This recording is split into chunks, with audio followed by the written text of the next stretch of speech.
आपका स्वागत है। स्वास्थ्य कारणों से आपका प्रोजेक्शन का अगला पार्ट नहीं हो पाया था। फिलहाल हम प्रोजेक्शंस का क्लासिफिकेशन देख लेते हैं।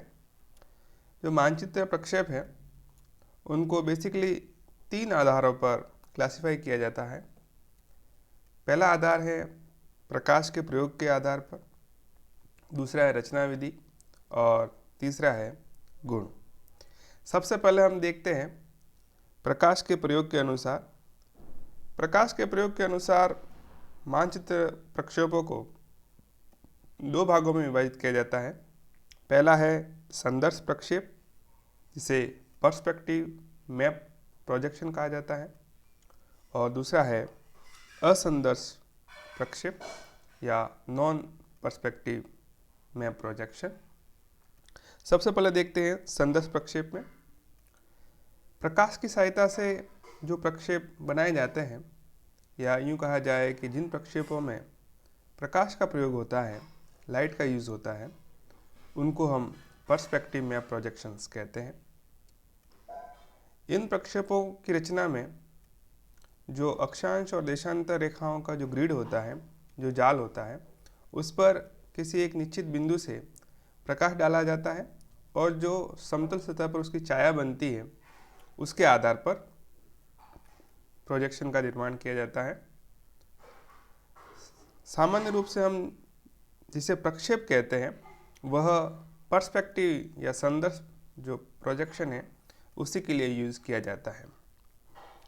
सीधी सीधी बात है कि संदर्श प्रक्षेपों में प्रकाश का प्रयोग होता है और असंदर्श में प्रकाश का प्रयोग नहीं होता है। संदर्श प्रक्षेपों को ज्यामितीय प्रक्षेप भी कहा जाता है। दूसरा देखते हैं असंदर्श प्रक्षेप। संदर्श मानचित्र प्रक्षेपों में गणितीय विधियों के द्वारा आवश्यक संशोधन करके इन मानचित्र प्रक्षेपों का निर्माण किया जाता है। इन प्रक्षेपों की रचना में संशोधन की विधि तथा सीमा मानचित्र प्रक्षेप बनाने के उद्देश्य पर निर्भर करती है।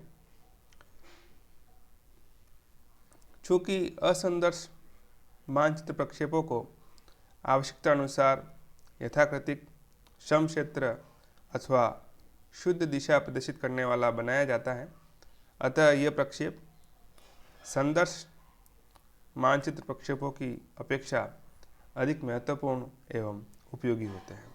ठीक है, वाइवा में आपसे पूछा जाए कि पर्सपेक्टिव और नॉन पर्सपेक्टिव में प्रोजेक्शन में क्या अंतर है, तो सीधा सा अंतर है कि पर्सपेक्टिव में प्रकाश का प्रयोग किया जाता है और नॉन पर्सपेक्टिव में प्रकाश का प्रयोग नहीं करके गणितीय विधियों के द्वारा मैप प्रोजेक्शन बनाया जाता है। अगला है रचना विधि के आधार पर। इसको हम बोर्ड पर देखेंगे तो आपको ज़्यादा इजी रहेगा, अभी आपको समझने में कठिनाई होगी। तीसरा जो प्रोजेक्शन का बेसिस है वो है गुणधर्म या प्रॉपर्टीज़ के आधार पर। यह बेसिकली 3 प्रकार के हैं: यथाकृतिक, सम क्षेत्र और शुद्ध दिशा प्रक्षेप।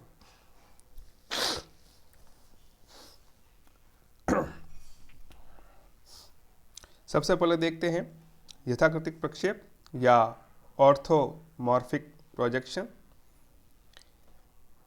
यदि मानचित्र पर धरातल के किसी भी छोटे से छोटे भाग की वही आकृति आती है जो उस क्षेत्र की ग्लोब पर है, तो उस मानचित्र का प्रक्षेप ऑर्थोमॉर्फिक प्रक्षेप कहलाता है।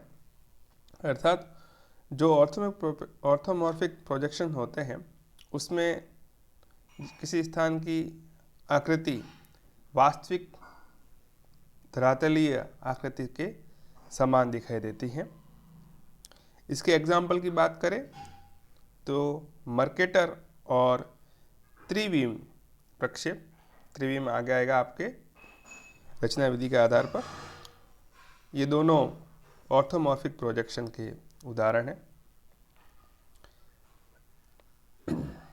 मानचित्र पर शुद्ध आकृति तथा शुद्ध दिशा प्रदर्शित करने के लिए यथाकृतिक या ऑर्थोमॉर्फिक प्रोजेक्शंस की आवश्यकता होती है, जैसे कि वायु दिशा, महासागरीय धाराएं, परिवहन मार्ग आदि के लिए यथाकृतिक प्रक्षेपों का चयन किया जाता है। तो ये एक प्रश्न इम्पोर्टेंट बनता है कि वायु दिशा या महासागरीय धाराएं या परिवहन मार्गों को दिखाने के लिए सबसे ज़्यादा उपयोगी प्रक्षेप कौन सा रहता है, तो वो होता है यथाकृतिक प्रक्षेप। दूसरा गुणधर्म के आधार पर प्रक्षेप है सम क्षेत्र प्रक्षेप या होमोलोग्राफिक प्रोजेक्शन। इन प्रक्षेपों पर जो मानचित्र बनते हैं उनमें सर्वत्र क्षेत्रफल शुद्ध रहता है, नाम से स्पष्ट है, सम क्षेत्र मतलब क्षेत्र शुद्ध रहता है। इन प्रक्षेपों में एक दिशा में मापनी बढ़ी हुई होती है तथा दूसरी दिशा में मापनी घटी हुई होती है, जिसके फलस्वरूप मानचित्र में किसी प्रदेश का क्षेत्रफल तो शुद्ध रहता है किंतु उसकी वास्तविक आकृति में परिवर्तन हो जाता है। इसके एग्जाम्पल की बात करें तो मॉलवीड और सैमसन फ्लैम स्ट्रीट सिनुसॉइडल प्रक्षेप है, वो इसके काफ़ी अच्छे उदाहरण हैं। राजनीतिक सांख्यिकीय तथा वितरण मानचित्र बनाने के लिए समक्षेत्र प्रक्षेपों पर बने मानचित्रों का उपयोग किया जाता है। गुण के आधार पर तीसरा प्रक्षेप है शुद्ध दिशा प्रक्षेप, जिसे एजीमुथल प्रोजेक्शन कहा जाता है।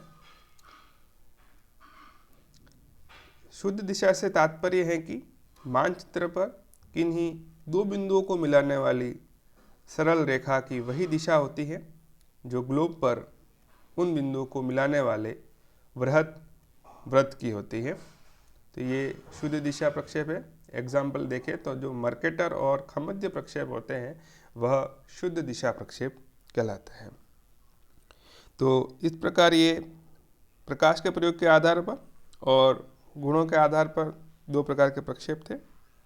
तीसरे जो प्रमुख आधार है रचना विधि के आधार पर, इसमें शंकु, बेलनाकार, खमध्य और रूढ़ प्रक्षेप आते हैं। इनका आगे वापस फर्दर क्लासिफिकेशन होता है और बेसिकली आपको इन्हीं के आधार पर प्रोजेक्शंस बनाने हैं। तो हम इसको बोर्ड पर अच्छे से देखेंगे ताकि आपको क्लियर हो जाए। अगर ये क्लियर हो जाता है तो आपको कोई भी प्रोजेक्शन बनाने में ज़्यादा कठिनाई नहीं आएगी। फिर भी कोई समस्या आती है तो आप कमेंट्स कर सकते हैं, व्हाट्सएप कर सकते हैं। Thank you.